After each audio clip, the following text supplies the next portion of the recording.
Hey there internets, I'm Michael and this is Toucan Play That Game, bringing you another edition of Games Night in Review, where I talk about the games I either played or saw being played at Games Night. Now, normal caveats, this is not full-fledged reviews of these games whereby I've done extensive playtesting with variable numbers, etc. So, with that out the way, let's get on with it. So, games that we're going to have in today's episode is going to be Guilds of London, Codenames, 5 Tribes, Concept, Terra Mystica and Pictomania.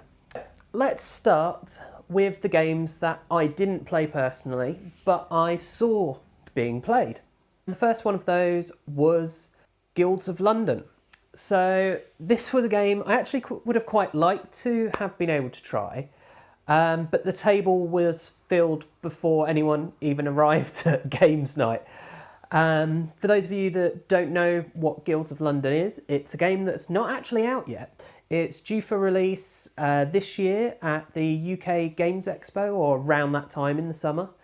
And it's a card-based game. I don't know a huge amount more than that.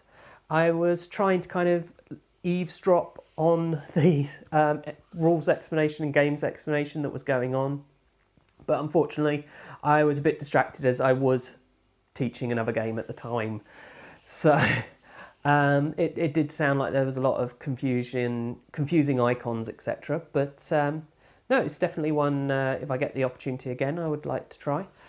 And another game that was being played was Codenames. I've already talked about this when I played it at Games Night a while back.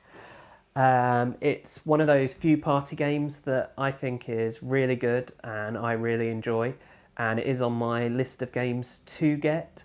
For those of you that don't know how Codenames works, you have a grid of words and 2 teams, and each team has a card that tells them which cards on the table belong to them and which belong to your opponent. And you're trying to give a one-word clue and a number of cards to the rest of your team, and they're trying to guess those cards. But the risk is they might guess your opponent's cards, or even there's one that means you automatically lose the game. So, as I've said previously, this is one I'm really excited by. I do really like it as a party game, and it is one I want to get. And I do have an idea for a 2-player variant, doing a fully co-op mode where the opposing colours are assassins that will cause you to lose the game as well. So if any of you watched my previous video and have tried that, please do let me know if it works. If any of you have found a different 2-player variant, please let me know. The next game I want to talk about is 5 Tribes. Now, this came out, I think it was last year, maybe it was the year before, but the first time I played 5 Tribes, I really didn't enjoy it, and I think I was just a bit tired and in a bad mood that day because it is a very cerebral game. The way this works is you have a grid of tiles, and on each tile you have various colours of meeple, in fact 5 for the 5 tribes, and you will pick up those 5 meeples from the tile and you will move, and each time you move you drop off a meeple. When you drop the final meeple off, you take all meeples of the same colour you dropped off from that tile. And it's kind of a building up victory point game. It's really interesting and different to any other games out there, and it is actually on my list of games to get. I've not actually tried this with more than 2 people. I've only tried this game so far with 2 people. So I can't really comment on the higher player numbers, but with 2 people it does work really well. As I say, I didn't particularly enjoy it my first time, but I think I was just a bit overtired and in a bad mood. And since then I've played it a couple more times over the course of several months. And each time I play it, I enjoy it more. So definitely one to be worth trying yourself if you're into that kind of puzzle game, because it very much is a puzzle with multiple different ways you can try and build up those victory points and win.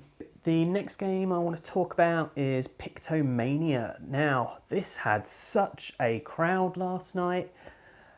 I wasn't playing, but I kept looking over while we were playing Terra Mystica, and I could see, you know, the crowd just growing, people coming and going. I don't know a huge amount about this game other than it's a party game about drawing that claims you don't need to be good at drawing, but other than that, I don't know a huge amount. You're trying to kind of guess what other people's drawings are and have yours guessed. I don't really know, but it's that kind of game that tends to not really interest me. It's very much a filler game that you can play for 5 minutes or an hour. And yeah, I mean, it's about drawing, which doesn't hugely appeal. So, I mean, if you like games that involve drawing, you might find this a really great game. If you've not heard of it before, if you're a fan of Pictionary, etc., you might want to check this out because it might be a game that you will like. So moving on to the games that I did personally play at Games Night. The first game that we played was Concept. Now, I actually featured this in my previous Game Night in Review video, I think, but it was one that I wasn't playing. Whereas this week I did play Concept. In fact, it was my copy of Concept, and it was at the very beginning of the night, just to pass sort of 10-15 minutes while we were waiting for other people to arrive. We were just playing a couple of rounds of this. And, you know, people were not overly excited by it. It was very much, well, I was explaining the game to them in a kind of pitchy way, and it was like, just had the thought, well, why don't we just have a quick game while we're waiting for people? And people were like, well, yeah, okay. And they enjoyed it. So, I mean, as I've already said, I really enjoy Concept. And it's kind of weird because I was just saying about Pictomania how I don't like that because of the whole party game. You don't really get involved or interested.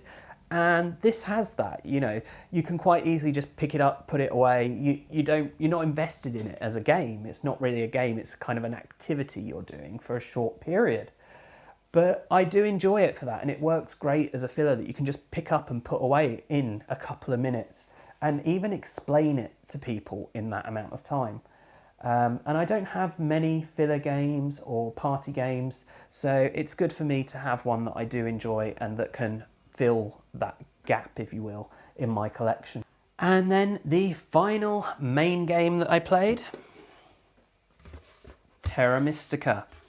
Now, I'm not going to talk a huge deal about Terra Mystica and my thoughts on it. I will say, obviously, I do enjoy it and it is part of my collection, and I was the one taking it to Games Night last night.